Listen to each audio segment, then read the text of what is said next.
Saya masih ingat dulu ustadz saya bilang gini, Lik, orang tua itu walaupun kamu itu ngisi di satu forum yang kamu ngisi 500 orang, orang tua bilang kamu pulang, kamu harus pulang.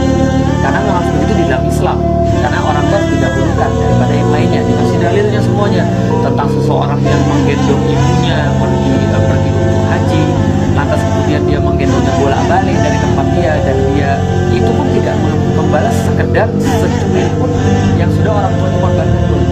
Nah, maka ini adalah yang ada dalam sama. Maka saya berusaha untuk mencintai orang tua lebih daripada sebelumnya. Yang sebelumnya justru kesal, terutama pada bapak saya. Nah, gimana gak kesel itu kan ya, ketika kita lagi baca komik di meja makan, terus komik saya dirobek gitu kan ya.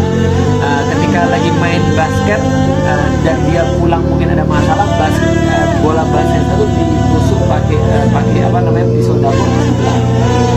Gimana kita nggak merasa kesel gitu kan. Jadi bagi saya, ya saya benci gitu kan, di dalam hati saya benci dengan bapak saya. Walaupun setelah saya jadi seorang bapak, saya jadi ngerti kenapa sih anak tuh nggak boleh untuk baca komik di meja makan. Oke. Jadi kira-kira kayak gitu ya. Artinya ya menjadi sesuatu yang positif. Saya pikir ketika masuk Islam, saya mempelajari kenapa saya harus mencintai mereka. Oh, ternyata saya baru ngerti Allah itu senantiasa menanyai orang tentang tugasnya, bukan tugas orang lain. Maka kemudian saya jadi ngerti tugas saya itu adalah untuk menyayangi mereka.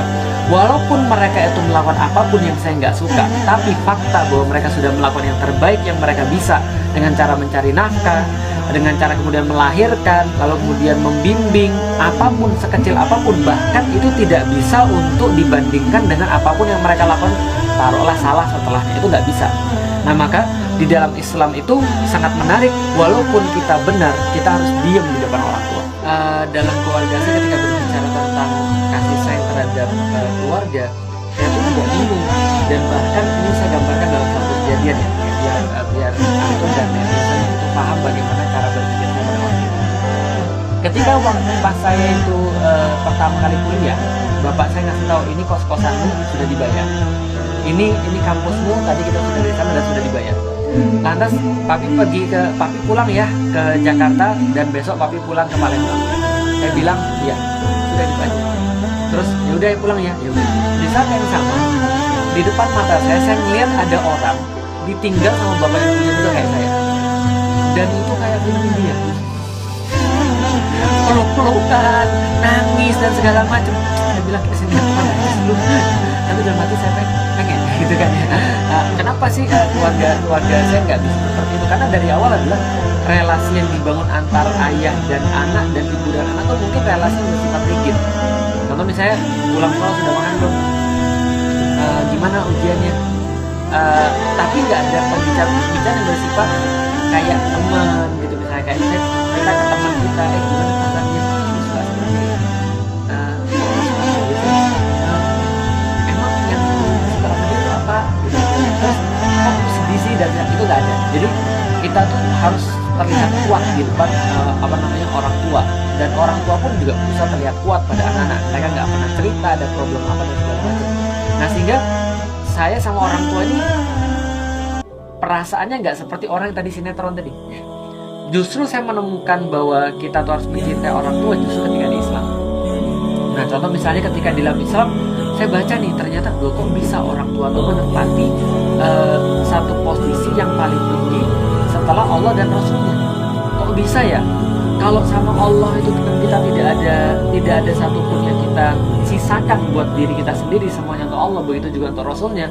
Berarti setelah itu yang ketiga adalah orang tua. Berarti selama tidak ganggu Allah dan Rasul, orang tua menempati posisi paling utama. Ya kan, laki-laki pasti nyari yang cenderung dong, dan yang cenderung itu kan termasuk secara wajah. Maka ketika saya ngeliat dia saya demen, saya ngeliat dia saya tenang, saya ngeliat dia saya senang, itu cukup bagi saya. Sakinah bagi saya selesai. Saya nggak perlu lagi yang lain. Contoh misalnya tingkat keputihan segini, ya nggak perlu. Makanya istri saya nggak putih, dan bagi saya nggak ada masalah, dan saya nggak pernah menyesali sampai hari ini ketika nggak milih istri yang putih. Kenapa? Karena saya nggak mau jadi seperti orang yang disuruh nyari kayu di hutan, lalu kemudian dia maju terus untuk mengharapkan yang lebih baik, lalu kemudian di ujung dia berakhir dengan penyesalan. Dan ini banyak yang terjadi pada zaman sekarang. Seperti apa zaman sekarang yang terjadi? Nah, coba lihat teman sekalian. Ada orang-orang yang kadang-kadang ya, ketika misalnya contoh, ada seseorang yang datang pada dia, atau ada seseorang yang mengkhidbah dia, taruhlah dia seorang perempuan misalnya. Dia merasa nggak mau, aku nggak mau, kenapa? Karena aku sudah suka dengan seseorang misalnya. Aku cuma suka sama si dia, dan aku mau dia